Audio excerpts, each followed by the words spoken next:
And then he shows me how deep they are by putting his front paws down one step. So then I put my foot down one step, and I know how deep the steps are going to be when we go.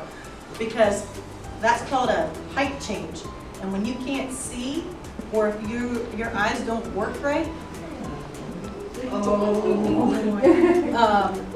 then those changes can be dangerous for you. The way that Fonzi and I work together, put it up, good boy, is this harness that he wears. Now his is typically leather, but he has some problems with his back because he's getting older. He's almost 7 years old. So we have padded the front of his harness and the back to keep the weight off of him as much as possible. Stand. Yes, good boy. And the way that we would move is if we're walking, everything he does, I feel through the harness and through the handle. So if he moves to the right, I'm going to move with him. Oh, go boy. If he moves towards you, towards the left, he would move left. If he needed to, he could stop. That's usually how he shows me something is in the way. In fact, when we were coming in the door, we came past the pillar that was a little too close and he stopped. That tells me I need to check with my hands and with my feet and find out what the problem might be in front of us that he's trying to show me. So when you think about a firefighter or a police officer, when they're at work, they're wearing a uniform. This harness is Fonzi's uniform to tell him and to tell other people that he's doing his job right now and he can't be bothered. He does not work all the time. When he is at home, he is not in harness, he is off duty. We call that off duty. And the reason for that is if I can't find my way around my own home, then I am not going to be able to partner safely with a guide dog. There's a thought out there, a lot of people think I tell the dog, take me to Publix, and he takes me there. It doesn't work like that. I have to know how to get from my house to Publix, and I have to give him all the directions step by step as we get there.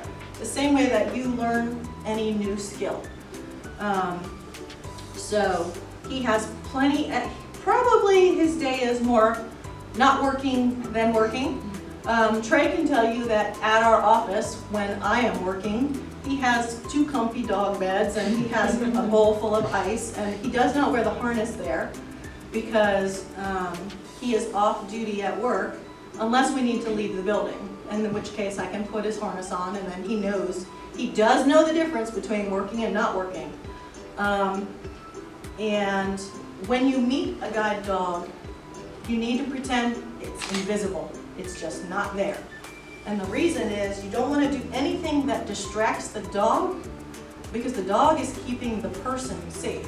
So if the dog is distracted and we're trying to cross a street, he's not paying attention to the cars that could hurt us. He's paying attention to whoever is talking to him or making those kissy sounds or trying to feed him or any of those kind of things. So you want to pretend the dog is not there. That's why I wear my t-shirt that says can't touch this. Because when he's working, you can't touch him. I touch him because when he does something correct, my petting and my talking to him tells him that he did the right thing. Yes, yes. Hi, sweetheart. Yes, I love you too. He can do all kinds of things.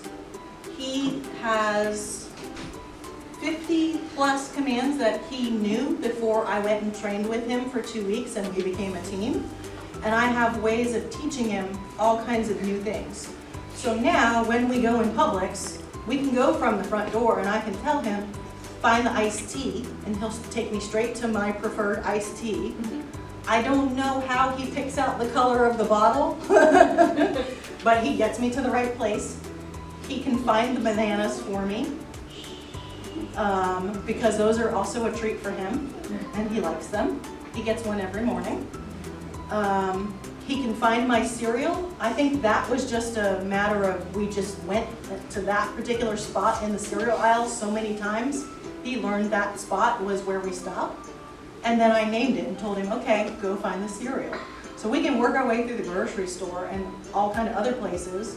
When I travel, when I go to a hotel, once I get out of the elevator and I find my hotel room for the first time, I pat the door and I tell him this is home.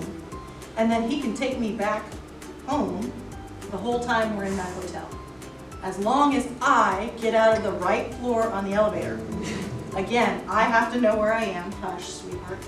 I have to know where I am to give him the directions, but then there's a lot of stuff that he knows. He keeps me safe in a lot of ways. He keeps me away from cars that are getting too close. He keeps me away from strollers or bicycles or skateboards that are getting too close. I would like to say that he keeps me away from other dogs that are getting too close, but that's not true because he wants to go visit the other dogs. He is very friendly. He loves people and he loves other dogs, and so he always wants to go visit them. So then I have to redirect him and remind him that we are in fact working and you can't go visit the other puppy right now. How long does it take to train a guide dog? When do they start? Okay, so a guide dog starts when they're a little bitty puppy. They're just a couple weeks old. They are bred and born at their guide dog school, and they start teaching them things like different surfaces and how things feel and what things, they put little bitty harnesses on the puppy's back so it gets used to having something on its back, even when they're little bitty. Then they go to a family, which any of you could raise a guide dog puppy, your families, and the family takes care of the puppy from 2 months old. Yes, sir, you're okay. Good boy. From 2 months old until the dog is about a year old. Then it goes back to its school, and that's when they learn how to work in the harness with the trainer. And then when the dog is ready, they have to pass a bunch of tests that they can prove that they are going to keep a blind person safe. Then the handler, that's the blind person, is called into class, and I learn how to work with my dog. And then we come home. So about a year and a half total, but the puppies are learning all the time, and even even once we come home, remember I told you I can teach Fonzi new skills all the time. So I just had a library built by me. And once I learned how to get from my house to the library, walking through my neighborhood, I taught Fonzi that route. So now I can step out my front door and tell him, find the library, and he knows the route and he takes me to the library door. And here's something else that he does that's pretty cool.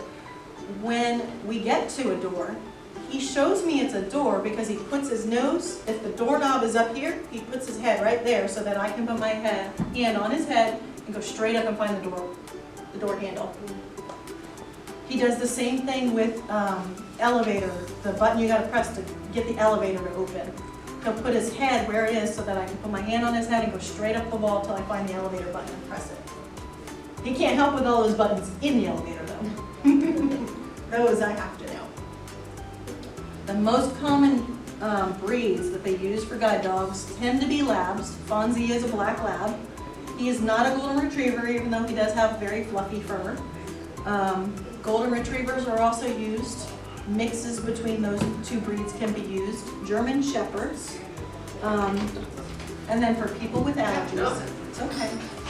It's okay. It's just something coming in. See, he's letting me know that something's happening at the door. How does he tell you something's coming in the door? I don't know if you noticed his behavior, but when movement happened at the door, he picked up his head. I put my hand on his head to find out what he was looking at.